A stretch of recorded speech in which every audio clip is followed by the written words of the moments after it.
Some atheists, deists, and agnostics have asked the question, why were prophets always sent to the Middle East? Why did the Abrahamic religions always originate from the Middle East? Or does God not value other nations? Do people living in the Middle East have a privilege? And you say that Islam is a universal religion. How is it universal? And so on. You may have even seen this map of the world posted on the atheist forums and blogs on the subject. And of course, Turkish scientists, a geologist known for his fierce opposition to all religions and whose Islamic background is almost non-existent, frequently makes this claim in his programs. Bunlar ama Orta Doğu'ya mahsus. Değil mi? Çin'de niye peygamber yok kardeşim? Şimdi oraya gidelim istedim. Hayır, niye yok? Şeyde niye yok? Hindistan'a gidelim, Çin'e gidelim. Hindistan'a git. Hindistan'da niye yok? Azteklerde niye yok? Niye yok? Çünkü bu gelenek oraya gitmemiş. Bu lokal bir gelenek. Hepsi aynı geleneği. Demek ki bu bölgesel bir şey. Aynı ilahi kaynaktan geliyor. Aynı şeyden geliyor. Aynı ilahi kaynak diyelim hocam. Aynı ilahi kaynak Yani diyelim. aynı gelenek diyeyim ben. Aynı gelenekten geliyorlar. Now, let us examine these questions together, logically and with evidence. Let us see whether all prophets were indeed sent to the Middle East, or are these claims simply the result of the claimant's ignorance and lack of knowledge. So, if you are ready, let's begin.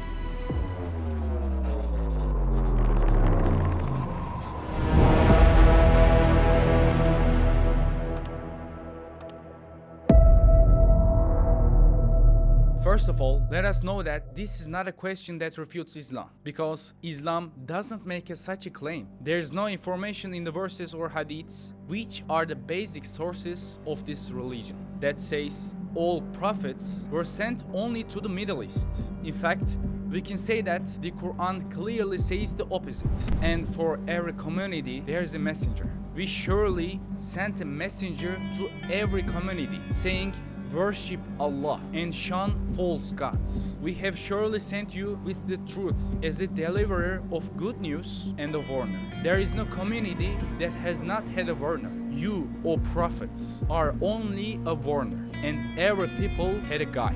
We understand very clearly from these verses that Allah has sent messengers to all nations. The great commentator Ibn Kathir says in his commentary on these verses, whatever nations have come and gone since the Prophet Adam, Allah subhanahu wa ta'ala has certainly sent the messengers, that is, warners. In other words, prophets have been sent to Sumerians, Indians, Chinese, Greeks, Africans, Aboriginal peoples, and so on. Some scholars such as Bediüzzaman, citing verse 130 of Surah Al-An'am as evidence, have even said that even the jinn were sent jinn prophets from their own kind. Of course, let us not confuse this here. The Quran says, we sent a prophet to every nation, not we sent a prophet to every generation. This means that every nation has been sent a prophet, even if only once. Secondly, those who make this claim assume that because the prophets mentioned in the Quran were all from Middle East, all prophets were sent to this region. Let us now refresh our knowledge on the subject. There are a total of 25 prophets mentioned in the Quran. Apart from this, the names of prophets Uzayr, Luqman, Zulqarnain, and also mentioned in the Quran, and they are said to be righteous servants. But there's disagreements as to whether they were prophets or awliyas. Of these 25 prophets mentioned in the Quran, some were prophets, some were messengers, and some were prophets ulul azm. Looking at these places where these 25 prophets were sent, we can say that they were basically sent to 3 regions. For example, Adam, Hud, Salih, Ismail, Shu'aib, and Muhammad, peace be upon him, were sent to Mecca and Yemen, the Arabian Peninsula. Idris, Nuh, Ibrahim, and Yunus alayhi salam were the prophets sent to Iraq and Jordan, i.e. Mesopotamia. Prophets Lut, Ishaq, Yaqub, Ayyub, Zulkifl, Dawood, Suleyman, Ilyas, Elyesa, Zechariah, Yahya, Yusuf, Musa, Harun, and Isa alayhi salam were sent to Syria, Lebanon, Palestine, and Egypt, the Mediterranean basin. Now, it is not correct to look at these prophets mentioned in the Quran and says all prophets were sent to the Middle East, because the Quran, which informs us about these prophets, also says we sent many prophets before you, some of whom we have told you about, and some of whom we have not told you about. Our Prophet, peace be upon him, also says the number of prophets is 124,000. In other words, according to Islam, prophets are not only these 25 prophets mentioned in the Quran. For example, there are other prophets besides the Quran who are reported to us through hadiths. Prophets like Sheet, Yusha, Jarjis, and Daniel alayhi salam. There are also prophets who are not mentioned in the Quran. From what we have explained so far, we have understood the following. First, according to Islam, every nation has been sent a prophet. Second, some of these prophets have been revealed to us, and some have not. 3, the prophets who have been reported to us have always been sent to the Middle East. Now that we have corrected the misrepresentations of Islam by the atheists who make these claims, we can briefly answer the following questions that may come to mind. First, why does the Quran not mention all prophets? Second, why does the Quran mention only the prophets sent to the Middle East? And 3, do the prophets sent to the other nations have any historical traces? Why doesn't the Quran mention all the prophets? Or why does it only mention those who were sent to the Middle East? The format of the question has changed dramatically because it's no longer a question to refute Islam. It's a question to seek wisdom. I think this is an important point. On the other hand, let's look at what the Quran basically wants to tell us. What purpose it was sent for. Bediüzzaman says, the essential of the Quran and the purposes pursued by the Quran are four: Tawheed, prophethood, the last judgments, justice, and worship. So the Quran was basically revealed to teach us these four main themes. The Quran is not a biography book or a history book. It's not like a phone book with a list of names. The Quran is not meant to tell us about everyone who has been sent as a prophet. The mission of the Quran is very different. It doesn't tell about the prophets chronologically, from the birth to death. It tells only their exemplary events that can be a lesson for all time and for all humanity. If the Quran mentioned only one verse from each prophet, let alone the parables of the prophets, then the 6,000 odd verses of the Quran would be 20 times its present volume, and it would be much more difficult to benefit from it. Instead, the Quran chooses these 25 prophets, who are sort of the essence and summary of 124,000 prophets, and gives us its advice through them. And this is the most wise. When we ask, why does the Quran only mention prophets sent to the Middle East? We can say that there are two important reasons for this. First, because this is the cradle of humanity. This is where most prophets were sent. Second, the Quran speaks in accordance with the knowledge of its interlocutors. Let us now elaborate on these two reasons. When we look at the history of humanity, we see that the human population was much smaller in the past, and the human race first started to spread in this geography when the Prophet Adam and Hawa were sent to the world. They met for the first time in Arafat and got married in Muzdalifah. And it was from here that the generations of humanity began to spread across the world.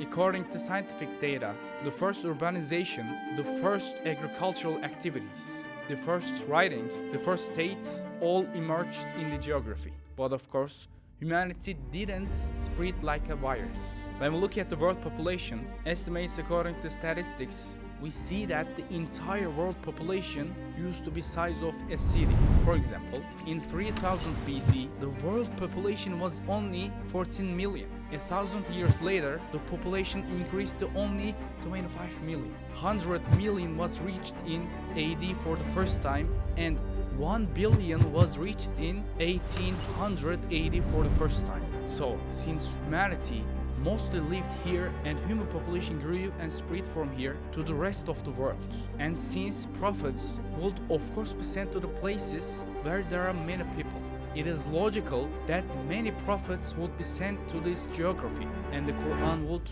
mention them. The second reason why the Quran only mentions prophets sent to the Middle East is as follows. The Quran is a universal book, addressed to all times and all humanity. But the first addresses of this book were the 7th century Arab society. And in order for this book to convey its blessed message that transcends the ages to other centuries, it must first be understood, accepted, and rooted in the society to which it was sent. For this reason, the examples, parables, and personalities in the Quran were chosen from circles known to Arabs. This is called the principle of near and far education. People can more easily comprehend, be influenced, and learn from examples given from familiar surroundings. Taking this psychological and pedagogical fact into account, the Quran has given examples from personalities known to its first interlocutors, the societies of Mecca and Medina. The first interlocutors of the Quran were familiar with the stories, names, and historical events of the ancient tribes living in the Middle East. These societies had knowledge from the Torah and the Gospel, albeit distorted. Therefore, the events described in the Quran, such as the flood of Nuh, the story of Ibrahim, and the encounter between Musa and Pharaoh, were not events they had heard for the first time in their lives. Indeed, no polytheists ever said, Muhammad is talking about a Musa. Does anyone know who is? He talks about Nuh's flood. Does anyone know anything about that? Muhammad is making up nations and prophets that we have never heard of, that we don't know, because the traces of these prophets and stories were already known among the people. This made the message of the Quran understandable, acceptable, and effective in the first place. Thus, from the very beginning, this religion was understood, embraced, rooted, and gained the solid foundation from which it could spread to other geographies. That is why it is the most wise for the Quran to mention the prophets sent to the Middle East. Then let us finally answer this question. Can we confirm, apart from the Quran, that there were prophets sent to other geographies, other nations, other than the Middle East? Now, it is not possible to say that so and so person in so and so history, in so and so geography, in so and so nation was a prophet, because the historical data we have is insufficient. Much of human history consists of unwritten periods. For example, even the Greeks, the most documented society of the ancient world, can only be traced back to 800 BC. Even the biographies of the most famous personalities of their time are largely incomplete. So it would be absurd to ask, who was the prophet in India in 2000 BC? We don't even know about the most famous person of that time, the king. Therefore, where history is silent, we should avoid definitive judgments. Of course, we have no information does not mean such a person never existed. For example, the fact that many mythological stories told in the different continents and civilizations have common motifs such as the Great Flood, the afterlife, the narratives of heaven and hell, shows that there is a common prophetic memory in humanity's past. At the same time, when we look at the teachings of Confucius of China, Buddha of India, Socrates of Greece, Zoroaster of Iran, we see that they resemble the profile of the prophet described in the Quran. Of course, we cannot make such a judgment because the biographical information we have about these personalities is very scanty. But we cannot say the opposite either. For example, Prophet Muhammad Hamidullah says, based on the Quranic data, we cannot claim that Plato and Socrates were prophets in ancient Greece, but we cannot deny it either. The commentator Mevlana Abul Kalam Azad says, the Buddha may have been a prophet.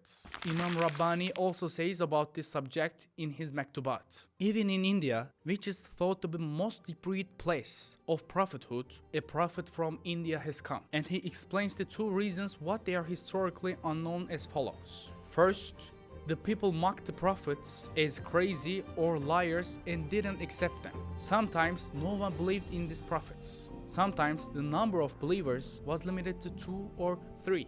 If many people had believed and the believers had remained the dominant power, then those prophets would have become famous and we would have heard about them. Secondly, the words Rasul, Nabi, and Prophet are Persian and Arabic. These words didn't exist in the Hindu vocabulary, so that those prophets would have been given these names. In other words, each nation would have addressed the messenger with an expression according to their own vocabulary. Thus, there would never been a prophet in that geography. So, for these and other reasons, we cannot say this prophet was sent to this nation and that prophet was sent to that nation. But just because we cannot say it doesn't mean that it did not